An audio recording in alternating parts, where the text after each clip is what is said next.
So in this video we are going to solve two LPB simplex question back to back. These two questions are absolutely important, that's why I am doing it. So पहला question ये पढ़ लेते हैं, पहले पढ़ लेते हैं कि एंड में करना क्या है हमको. फॉर्मुलेट सिचुएशन, फॉर्मुलेट करना, इक्वेशन बनानी है.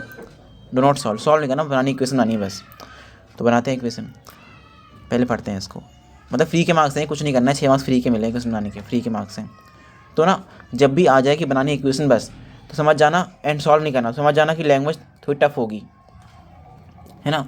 तो आराम से पढ़ना, अपने सारी इंग्लिश की नॉलेज को बाहर निकाल लेना, पढ़ना आराम से. सो मैं पढ़ रहा हूँ क्वेश्चन को. A person wants to invest up to, अब देखो अप टू लिखा है, 2 लाख तक करना चाहता है, 2 लाख तक, 2 लाख ही करेगा, कहीं लिखा नहीं है 2 लाख, लिखा है अप टू, 2 लाख तक करना चाहता है, मतलब 2 लाख ज़्यादा नहीं करना चाहता, 2 लाख से कम कर सकता है, और ज़्यादा नहीं कर सकता, कम कर सकता है, लेकिन क्योंकि अप टू है. अच्छा पहले मैं मैं पहले पढ़ लेता हूँ पूरा क्वेश्चन. अप टू इन्वेस्ट, अच्छा 2 बॉन्ड में डाला उसने पैसा. आफ्टर कंट्रीसेशन डिसाइड टू मोस्ट इन्वेस्टमेंट, ये वो. तो उसे पढ़ के मुझे तो समझ में आ रहा है कि भाई ने पैसा डाला 2 बॉन्ड्स में. तो पहले लेट ही कर लेता हूँ मैं. क्वेश्चन है सोल्यूशन. मैंने पढ़ा, समझ में आया, 2 बॉन्ड में भाई ने पैसा डाला है. तो पहले लेट कर लेता हूँ, लेट करना ज़रूरी है. Let the amount invested in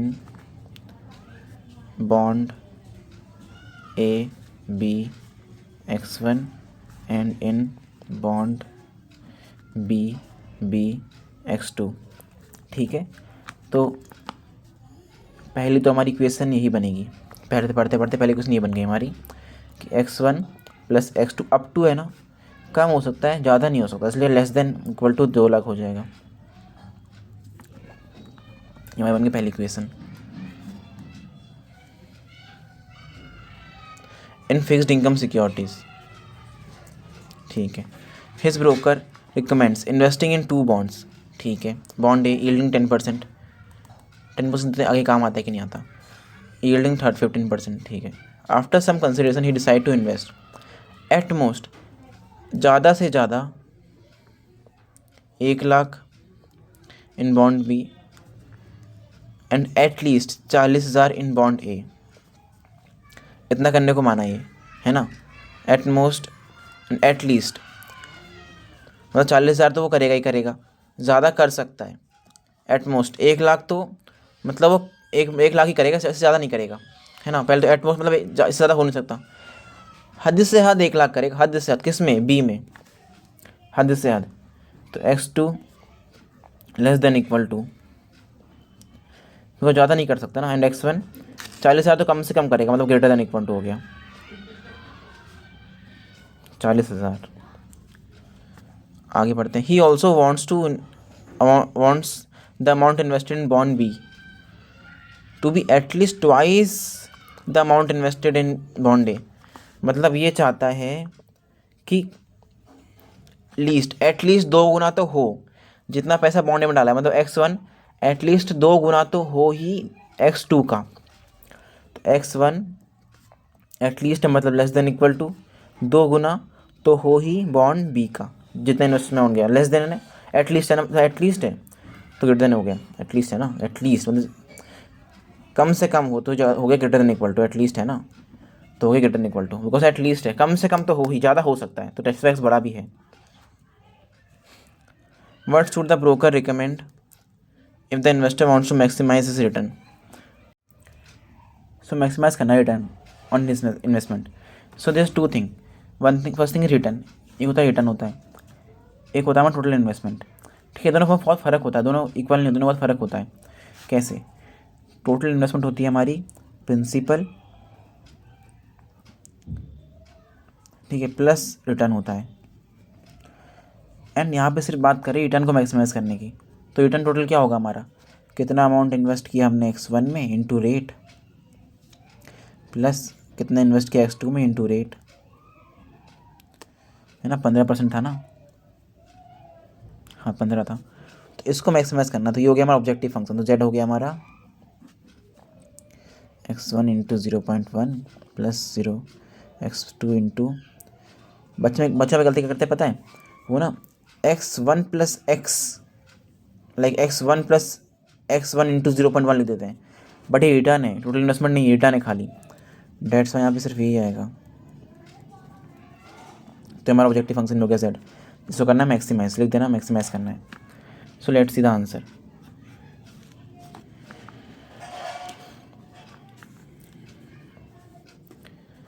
so let the amount x1 x2 investment bond भी टोटल इन्वेस्टमेंट हमने इक्वल टू कर दिया है, बट इक्वल टू नहीं होगा, या लेस देन इक्वल टू ही होगा। ठीक है, लेस देन इक्वल टू ही होगा, बस अप टू लिखा है ना। अगर अप टू नहीं लिखा होता ना, लिखा होता कि एक्स लाइक इन्वेस्टर ए इन्वेस्टेड, इन्वेस्टर का नाम क्या है, हाँ, a person invested 2 lakh rupees, तो होता है इक्वल टू डायरेक्ट, बट यहाँ पे अप टू लिखा है, जहाँ पे लेस देन इक्वल टू होगा। मैक्सिमाइज़ करना है, ठीक है, इस फंक्शन को। 40,000 से बड़ा होना चाहिए, बड़ा है, 1 लाख छोटा होना चाहिए, 1 लाख से छोटा है, and x1 will be greater than equal to 2x2। And हाँ ये लिखना ना, दोनों ही 0 से बड़े हैं, x1 and x2 are greater than 0, both greater than equal to 0। So ये क्वेश्चन तो हमारा हो गया। अब now let's see second question.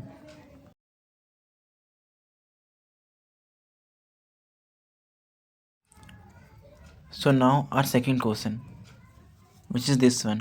ये वही वाली जो मैंने कहा था इंपॉर्टेंट है, like second question of the video, ऐसे सिंपल से शायद 4th क्वेश्चन हो जाएगा। सो ये हमारा टेबल है जिसको मैंने सॉल्व कर लिया अच्छे से, एंड ना 1 बाय 1 सॉल्व करते हैं। Does the table is optimal solution, case कौन सा है, मैक्सिमाइजेशन केस है, 0 नेगेटिव आना चाहिए, 0 है, नेगेटिव है, नेगेटिव है, 0 है, नेगेटिव है, मतलब हाँ। First point, yes the above, yes, yes, yes, the above table gives optimal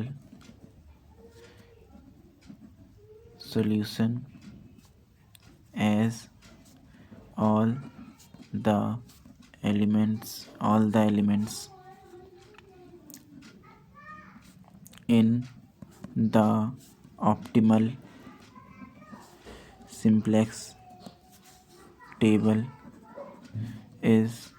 are either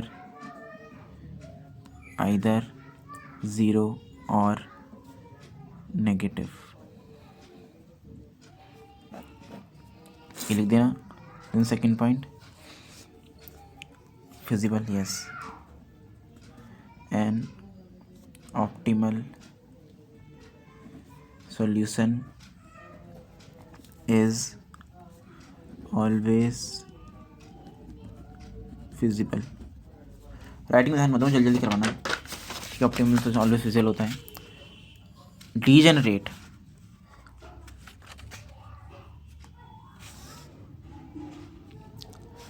इसमें देखना है।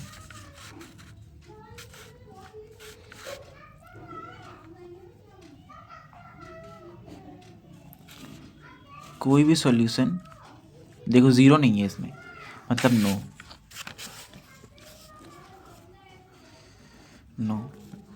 This solution is not degenerate because none of the basic variable has solution value equal to 0 in the optimal simplex table। ठीक है, now next point देखते हैं। Does the problem है alternate solution, if so one such solution. कोई भी non basic का 0 है, तो नॉन बेसिक कौन कौन से हैं, x1 तो बेसिक है, x2 बेसिक है, x2 बेसिक है, तो मतलब s3 तो नॉन बेसिक हुआ। s3 का चेक करते हैं, s3 का नहीं, 0 नहीं है। एंड एक s1 नॉन बेसिक है, इसका भी 0 नहीं है। एंड एक s3 नॉन बेसिक है, इसका भी 0 नहीं है, मतलब नो, किसी भी नॉन बेसिक का नहीं है, नो। कौन सा पॉइंट है, फोर्थ है ना, हाँ fourth point, no this solution, no the problem does not have any alternate solution because none of the non-basic variable has value equal to 0 in equal to पर लिख क्या ना, in c j minus z j row of the optimal simplex table. ठीक है, आगे बढ़ते हैं। If x1 S1 यहाँ पर होना चाहिए था ना, हमें S लिख दिया खाली। S1 is lack of machine A, S2 is of machine B and S3 is of machine C. Which of these machine, full capacity की बात आ गई ना, जैसे फुल कैपेसिटी की बात आ जाएगी तो तुरंत I will see solution. Solution कहाँ है? सॉल्यूशन देखो, S2 की वैल्यू 60 आ रही है सॉल्यूशन वैल्यू, मतलब ऑप्टिमल जैसे ही आएगा full capacity I will check optimal simplex table solution column. Check किया, हाँ एक स्लैक की वैल्यू आ रही है 60, मतलब ये स्लैक कैसे है मुझे मालूम पड़ा, क्योंकि ये प्रॉब्लम है ना, ये प्रॉब्लम मैक्सिमाइजेशन की। नहीं ये स्लैक कैसे मुझे मालूम पड़ा, लिखा हुआ था यहाँ पे इसलिए कि स्लैक वेरिएबल है, स्लैक है एंड स्लैक है, सरप्लस नहीं है, स्लैक क्यों लिखा हुआ है, लिख के मेंशन होता है, इसलिए मुझे मालूम पड़ गया स्लैक है। एंड स्लैक की वैल्यू ऑप्टिमल मैंने चेक करी सोल्यूशन सिंप्लेक्स टेबल में सोल्यूशन कॉलम में।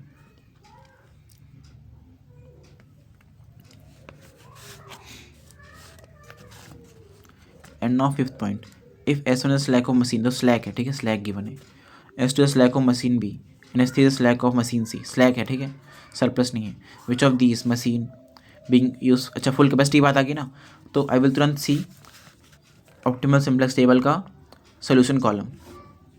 अच्छा इसमें देखो S2 की वैल्यू 60 आ रही है, मतलब S2 60 यूनिट से अनयूज रह गया, क्योंकि स्लैक है ना, अनयूज रह गया, अनयूज्ड। तो S2 का कौन सा है, S2 का B है, मशीन B। तो machine A and machine B, machine C will be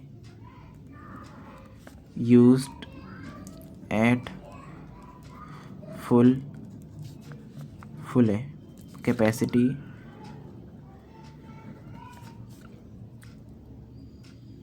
machine B लिख देना, machine B has 60 units unused। Actually खाली इतना लिख दोगे ना बस कि मशीन है, मशीन सी यूज्ड फुल कैपेसिटी, तब भी सही रहेगा, लेकिन ये लिखना, ये लिख दोगे तो सही रहेगा, रिकमेंडेड है कि मशीन बी है 60 अनयूज कैपेसिटी, या फिर लिख सकते हो मशीन बी का जो स्लैक है उसमें 60 है, मतलब 60 अनयूज है क्या। आई होप समझ में आ गया होगा कि कैसे कैसे करा। वट आर द साडो प्राइजेस, लिखा ना, साडो प्राइजेस देखनी है तो लेट मी चेक। साडो प्राइजेस तो हमारी ये होती है S1 S2 S3, क्या है ये 25 10 एंड सी का एंड बी का वो है, तो shadow prices are the shadow, कौन सा पॉइंट है ये, छठा पॉइंट है, shadow prices are S1 S2 S3 25 rupees 0 10 rupees respectively।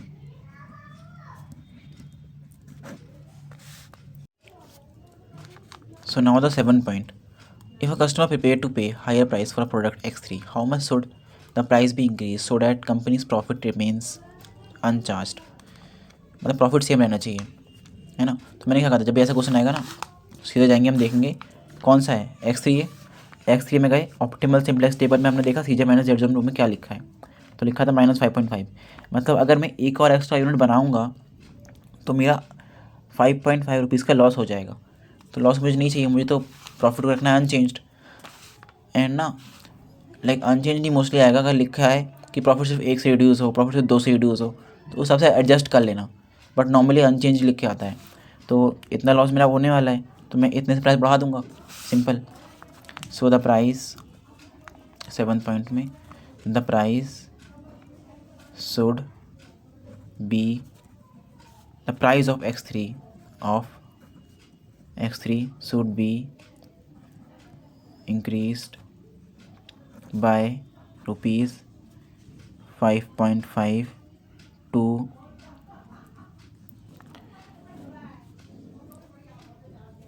क्या टू कीप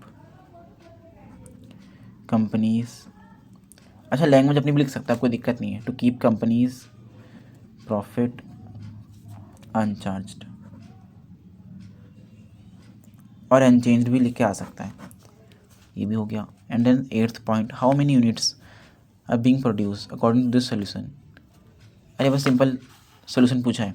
x1 कितना है 60, अच्छा नहीं यहाँ देखो ना, x1 कितना है 60, x2 कितना है 40, x3 है ही नहीं मतलब 0 हो गया, तो 60 40 0 एंड यूनिट्स ये रही, ये लिख के आ गए यूनिट्स हमारी 260।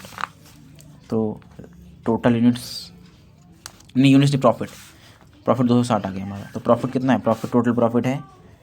Total profit 260 rupees, x1 60, 2 40, x3 0,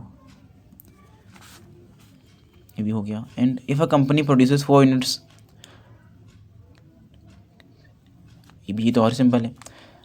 like पहले देखो किसकी ज़्यादा प्रोड्यूस हो रही है यूनिट, x3 की हो रही है ना, x3 पे जाना एंड रिस्पेक्टिव x1 यहाँ से मल्टीप्लाई हो जाएगा, x1 मल्टीप्लाई होगा इससे माइनस वाले से, एंड x2 हो जाएगा इससे 5 डिवाइड बाई 4 से x3 के कॉलम में, x1 होगा इससे बिकॉज ये x1 के सामने ये लिखा था एंड x2 के सामने ये लिखा था x3 के कॉलम में।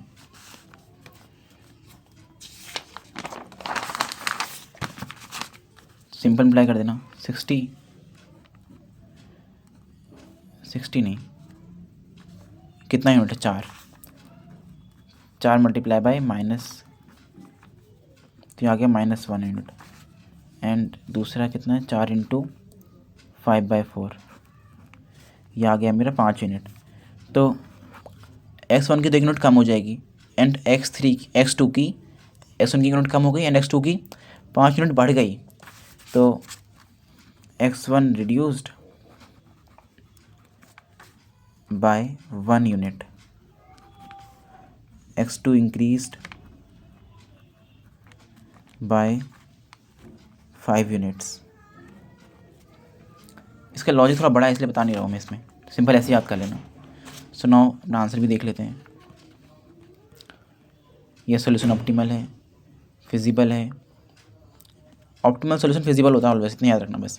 Solution is not degenerate, none of the basic variable है solution value is equal to 0, no alternate solution, none of the non basic variable है 0 × C7 सिंस x2, हाँ ये गलत लिखा है, ठीक है। 5th पॉइंट गलत लिखा है, सोल्यूशन में गलत है, मेरा सही है, इसका सोल्यूशन वाला गलत है। 5th पॉइंट साढ़े प्राइस सही लिखे हैं, price of x3 should be, ये भी गलत लिखा है, ये 7 पॉइंट भी गलत है, ठीक है, मेरा वाला सही है। And then 60 unit, 40 unit, 0 unit, 2600 गलत मल्टीप्लाई कर दिया क्या मैंने, 360, अच्छा हाँ 2600 होगा, मल्टीप्लाई हुआ ना इससे, तो ये बन गया हमारे 180 नहीं 1800 बन गया। एंड ये 1 0 में कम, 1 0 लगाना भूल गया था, ये बन गया मेरा 800, 2600 हो गया, हाँ 2600।